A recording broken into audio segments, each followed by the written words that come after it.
সারা দেশে কর্মবিরতি পালন করছেন মেডিকেল টেকনোলজিস্ট ও ফার্মাসিস্টরা। এ নিয়ে বিস্তারিত জানবো। চট্টগ্রাম থেকে আমাদের সাথে যুক্ত হচ্ছেন সহকর্মী রাজীব পড়ুয়া।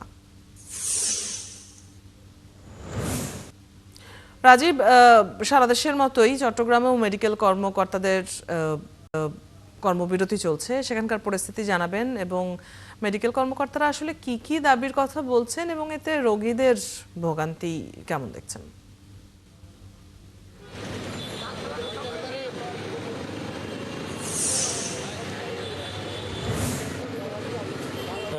গত 30 তারিখ থেকে আমরা দেখছি সারা দেশের মতো চট্টগ্রামও কিন্তু যারা টেকনোলজিস্ট এবং ফার্মাসিস্ট রয়েছেন বিভিন্ন সরকারি হাসপাতালগুলোতে তারা আন্দোলন করছেন এবং 30 তারিখে তারা 2 ঘন্টার কর্মবিরতি করেছেন এবং পরবর্তীতে তারা আসলে সেই সময়টা বাড়িয়েছেন।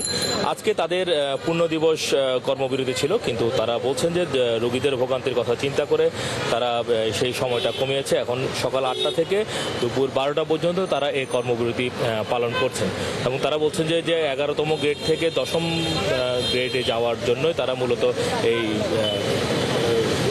কর্মবিরতি। এবং এখানে আমরা দেখছি যে সকাল থেকে আসলে চট্টগ্রাম মেডিকেল কলেজ হাসপাতালে যেসব রোগী আছেন তারা বিভিন্ন ধরনের সমস্যায় পড়ছেন, যেহেতু ফার্মাসি এবং টেকনোলজি যারা কর্মবিরতি আছেন তাদের কারণে অনেকগুলো পরীক্ষা করতে পারছেন না। তো আমরা একটু কথা বলতে চাই এখানে যারা আন্দোলন করছেন, তো আপনাদের দাবিটা কি, আর আপনাদের এই দাবির কারণে আপনাদের যে কর্মবিরতি, তো এখানে তো আসলে রোগীদেরও ভোগান্তি বাড়ছে, তো এই বিষয়টাকে আসলে কেমন করে দেখছি? না, রোগী ভোগান্তির বিষয়টা আমাদের মাথায় আছে। আমরা তো বারবার চেয়েছিলাম আমরা যে আমাদের কর্মবিরতি থেকে আমরা সরে যাব, কিন্তু সরকার কোনো কর্ণপাত করতেছে না। আমরা রোগীর এই যে কষ্ট হচ্ছে, এই কষ্টের জন্য আমরা আসলে এটা দুঃখ প্রকাশ করছি। আমরা সারা দেশের এই যে রোগীরা হচ্ছে, কষ্ট পাচ্ছে, তা আমরা আগামীতে কিন্তু আরও কর্মসূচি, কঠিন কর্মসূচি আছে। রোগী ভোগান্তির বিষয়টা আমাদের মাথায় আছে। যদি এর মধ্যে সরকার যদি আজকে একদিনের মধ্যে যদি নির্বাহী আদেশে আমাদের দাবি দেওয়া যদি বাস্তবায়ন করে, তাহলে আমরা আমাদের আগামী কর্মসূচি থেকে আমরা সরে আসবো। ধন্যবাদ আপনাকে।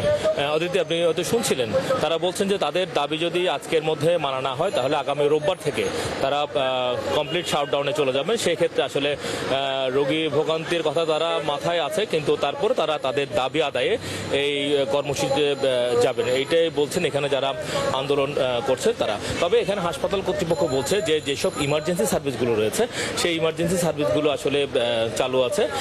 এবং রাজীব, আপনার কাছ থেকে আমরা মেডিকেল কর্মকর্তাদের কর্মবিরতির আজকের পরিস্থিতি জেনে নিচ্ছিলাম।